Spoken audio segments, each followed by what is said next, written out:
Na mapata na Македонија, Тиквеш се наоѓа речиси во физичкото тежиште на републикава. Просторот е претежно ридест, испресечен со длабоки долини.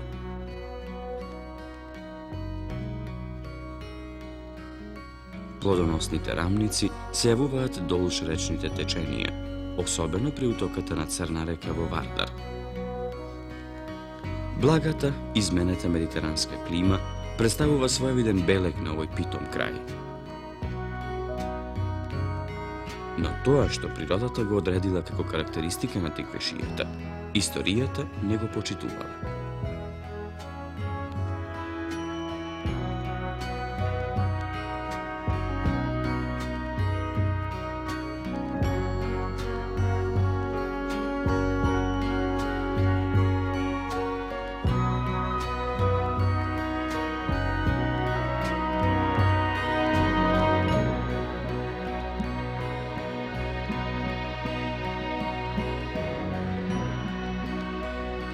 Тука врват магистрални патишта од давнина, та затоа господството на оваа територија било важен предуслов за господство на Македонија. Ако прво се завладее центарот, лесно ќе се покори и периферијата. Тиквешијата не е само објект на воени освојување и разурнување. Уште позначајно е што таа е почва на значајни културни проблесоци. Овдека се судриле моќните разурнувачи и духот на благородниот стремеж кон изградба на убавото.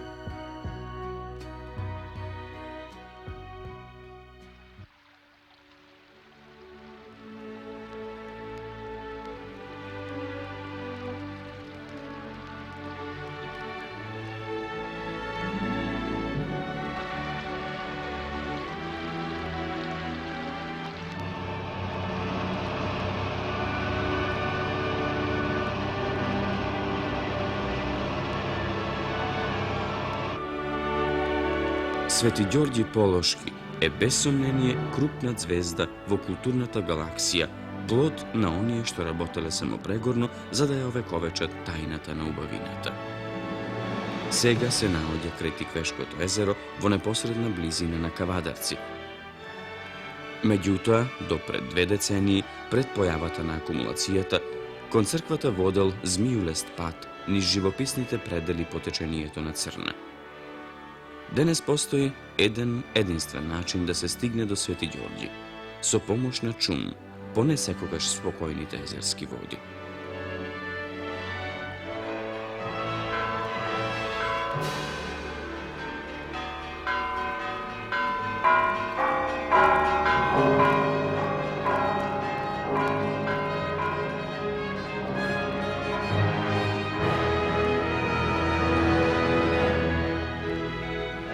На прашањето каков е карактерот на споменикот, може со полно право да се одговори дека црквата Свети Ѓорѓи е еден од наистакнатите споменици на нашето средновековие. Од манастирскиот комплекс е останат само овој еднокорабен споменик на градителството, живописот и копаничарството. По наталожената патина почнало да се копа од поодамна, но систематски истражувања се вршат во последниве години. Која беше појдовната точка во научно-истражувачката работа? Како се почна со реализацијата на проектот? Полошкиот манастир Свети Ѓорѓи со децении бил проучуван и истражуван од страна на наши еминентни научници и стручњаци. Меѓутоа, сите тие истражувања биле оскудни и не фрле светлина на неговата историја и на неговата иконографија и сите други историски моменти. Полошкиот манастир всушност останал енигма за истражувачите скоро до овие наши најнови резултати кои ги имаме.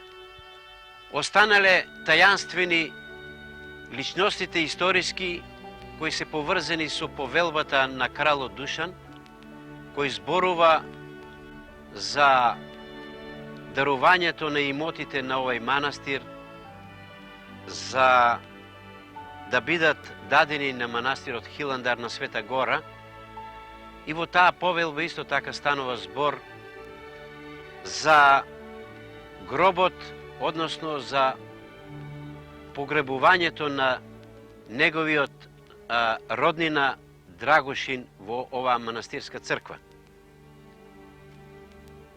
Сите овие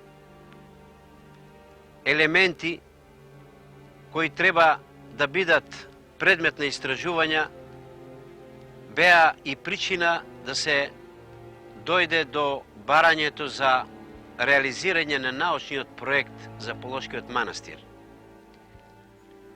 Во тие истражувачки работи учествува повеќе наши археолози, историчари на уметност, архитекти, конзерватори, сликари, резбари и други.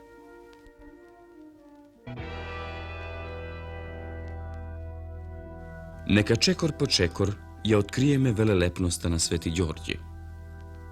Црквата е градена и живописана во духот на тогашните постојни македонски традиции.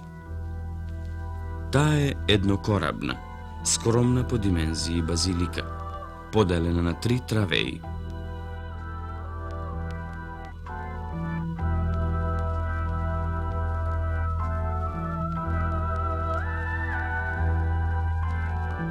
Над средниот травеј се извишува осмострано кубе, кое е во воскитувачка пропорцијска хармонија со другите делови на објектот. Апсидата на источната страна е полукружна одвнатре, а тристрана однадвор.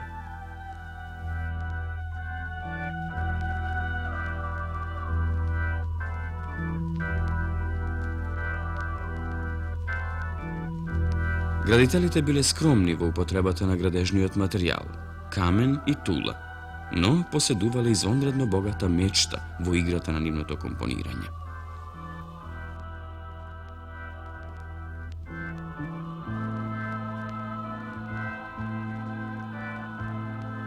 Певливата, богата декорација може да се спореди со врвните керамички украсни чудеси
На северната и јужната фасада се наоѓаат по 2 реда ниши, долу двојни и горе едноставни.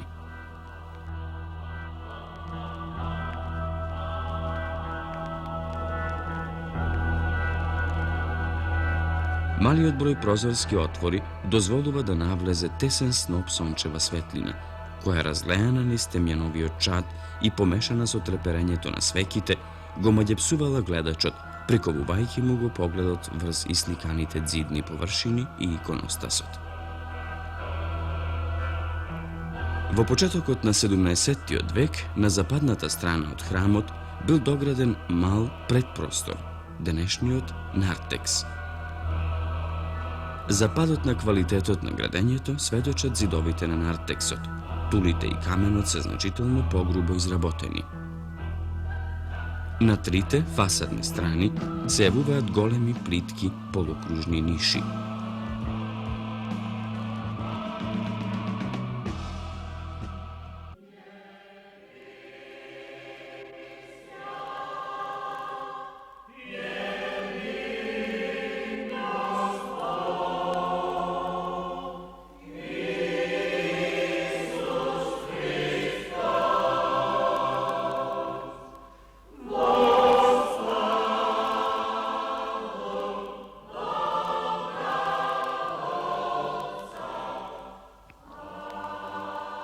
Македонските копаничари оставиле неизбришлива трага во Полошки. Според ликовно-естетските квалитети и иконографската иновација, резбаните уметнички дела воопшто не заостануваат во однос на живописот и архитектурата. Тие произлегле од виртуозни копаничарски раце на некој мајстор од Прилепско-Слепченскиот резбарски центар.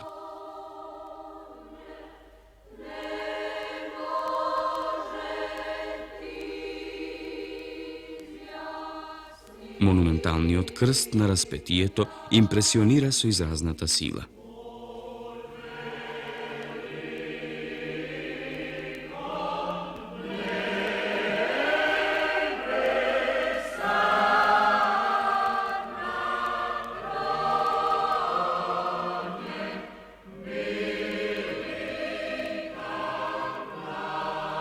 На иследувачите, како и на многумина што низ Европа го имаа видено преку гостувачката изложба Резбата во Македонија, им се наложува мислата дека во грандиозноста на распетието е присутен Микеланџелов дух.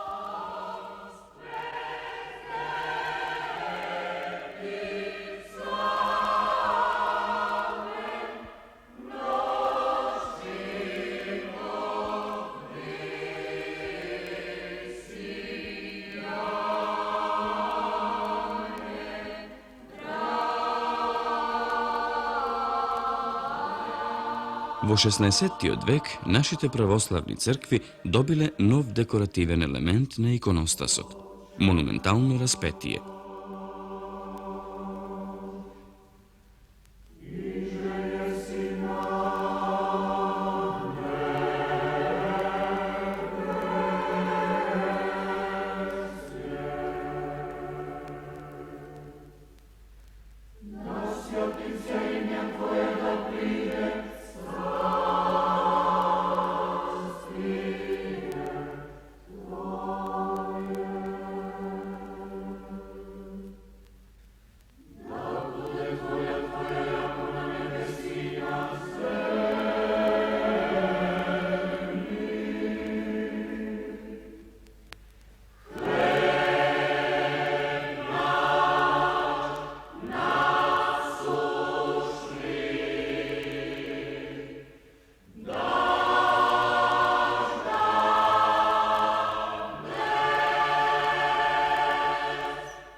Нешто подоцна, веројатно кога бил исликан нартексот, настанале трите двокрилни врати, едната црквена, а другите две на нартексот, на западниот и северниот влез.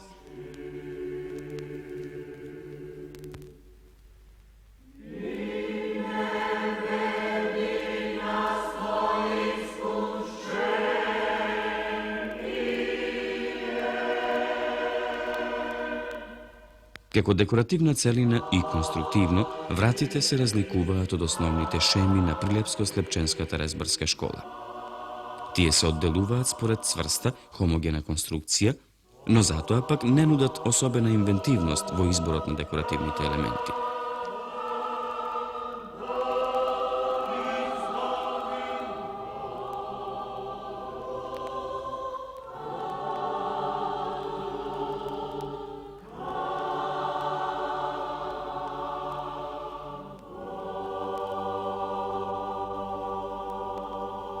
Според читливиот надпис над влезот, вратите се изработени во 1609 година.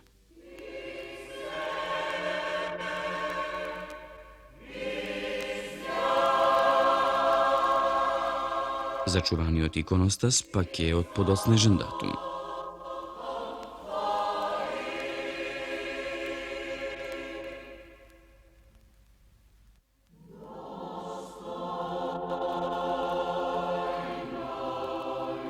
Интимниот, тесен простор на црквата не им дозволувал на зографите да развијат богат сликарски репертоар. Над зидните и сводните површини живописани се циклусите на Христовите страдања и големите празници.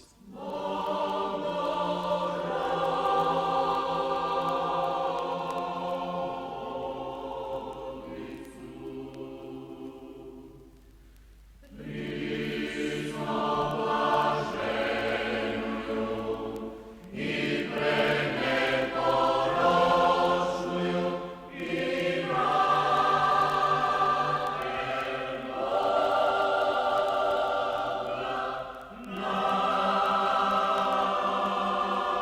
Олтарската конха, каде што е представена Богородица ширшаја небес, е врамена со грчки текст од химната Достојно часнејшују херувими.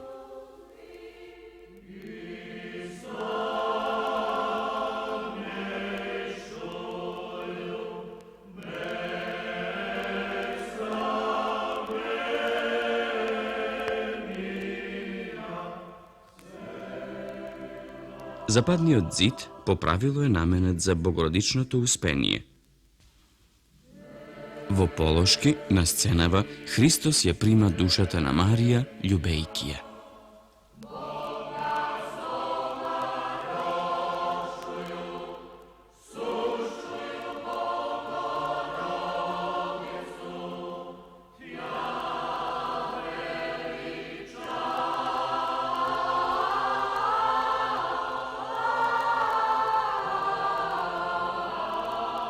Ако се има предвид дека со кралската повелба од 1340 година манастирот Полошки му припаднал на Хилендар, а хилендарците сакале да го обележат своето присуство со култот што особено го негувале почит кон Христовата мајка, тогаш композицијата Воведение на Богородица помага при датирањето на живописот. Одредена е долната граница. Тоа е 1340 година.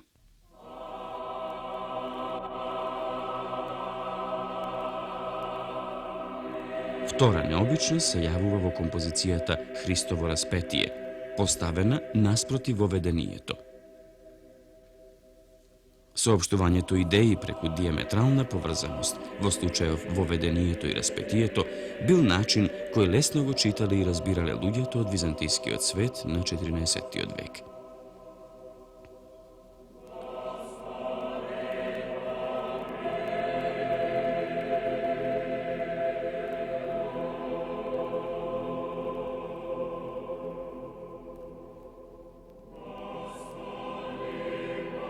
Во почетокот на 17-тото столетие, на западната страна од храмот бил дозидан нартекс.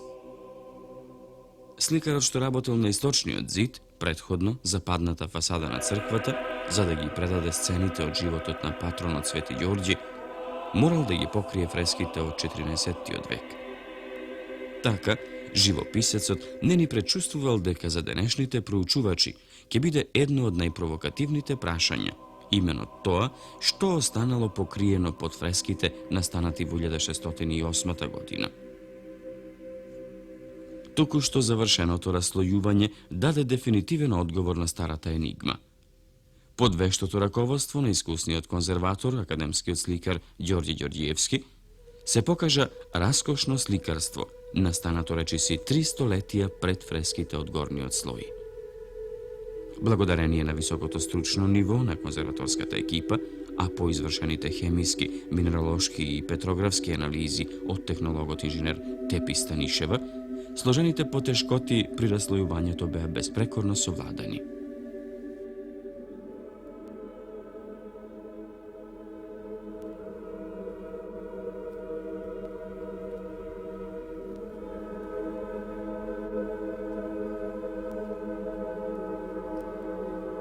На оваа површина живопис се наоѓаше живописот од 17 век, кој што го симнавме ние во страпотехника.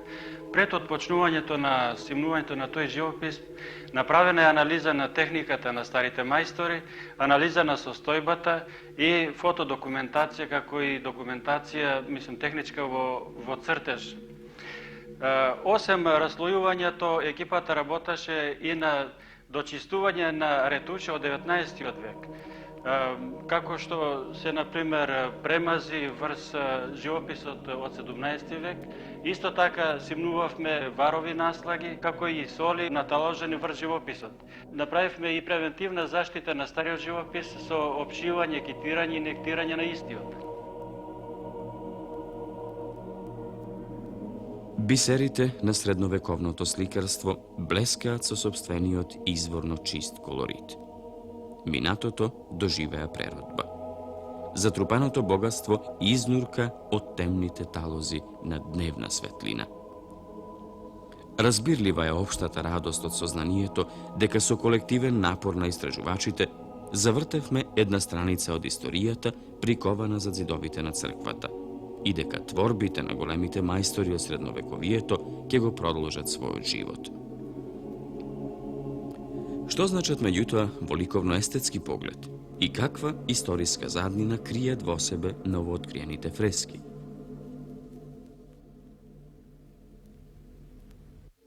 Резултатите од тригодишните истражувачки работи во манастирот Свети Ѓорѓи Полошки ги надминаа нашите очекувања. Имено по откривањето на историските портрети со повелбата на кралот Душан, тие се обистинија во нашите истражувачки работи. Надписите кои се однесува за историските личности се потврдија според повелбата на Душана дека овде е погребан Драгошин, кој е представен со жена му.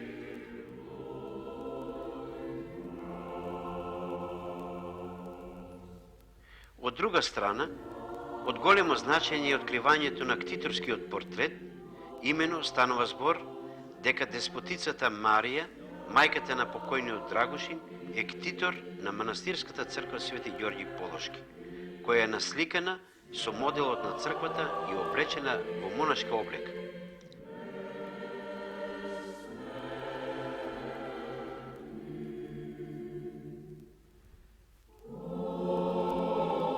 За нас како истражувачи се најважни естетските вредности на фреско живописот во црквата на Полошкиот манастир и нивното место во нашата средновековна уметност. Може да се даде оценка дека зоографите на Полошкиот се врвни мајстори сликари формирани на наше поднебје. Тоа го велам од причина што творештвото на нивните претходници и тие по нив го гледаме во повеќе наши средновековни цркви и тоа во Перивлепта, Варош, Зрзе, Марков манастир, Андријаш, Лесново и други.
Сето ово богатство, како континуирано творештво на нашите неимари, зоографи и резбари, направиле да Полошкиот манастир стана богата ризница на нашето културно наследство и го вброја во редот на нашите најзначени споменици на културата.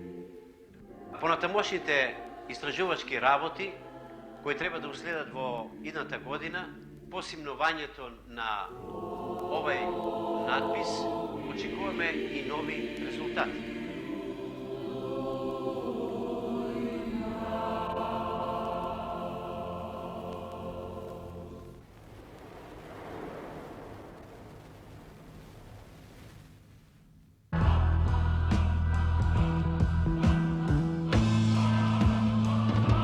Паралелно со наведените проучувања течат и археолошките ископувања, што од своја страна е моќно орудие во дешифрирањето на културните загатки и во целосното дефинирање на историската физиономија на Свети Ѓорѓи и неговата околина. Досегашните проучувања во манастирскиот ареал, програмски одредени од археологот магистер Живоин Винчиќ, ги натврлија најоптимистичките очекувања.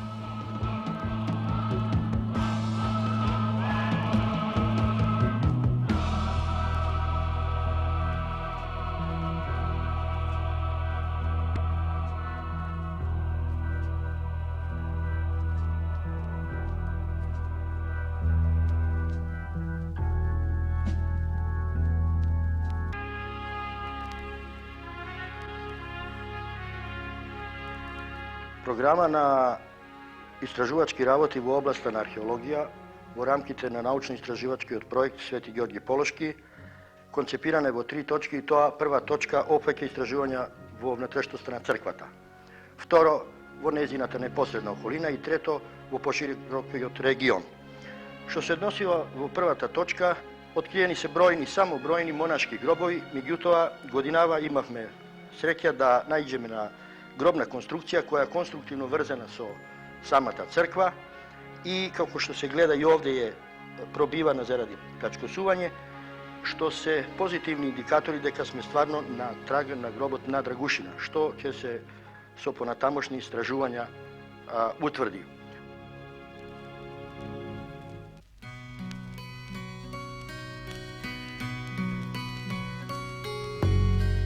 Во поширокиот регион на манастирот на двата брега на Црна река, со метод на археолошки рекогносцирања, каде веќе се вклопува интерес на научно-истраживачкиот проект Тиквешко во антиката, откриени се бројни рурални агломерации кои гравитират кон еден рефугиум во зона на атарот, поранешното село Полошко.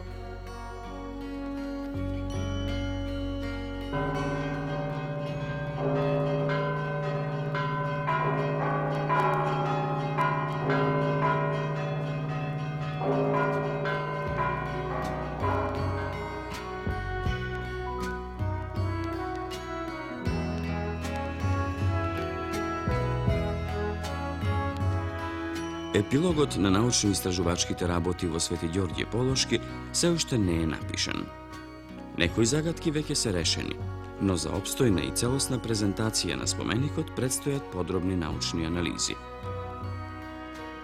Живописот, копаничарските дела, мајсторството на градителите, сето тоа ни дозволува да речеме дека црквата ги обединува врвните доблести на македонската средновековна уметност.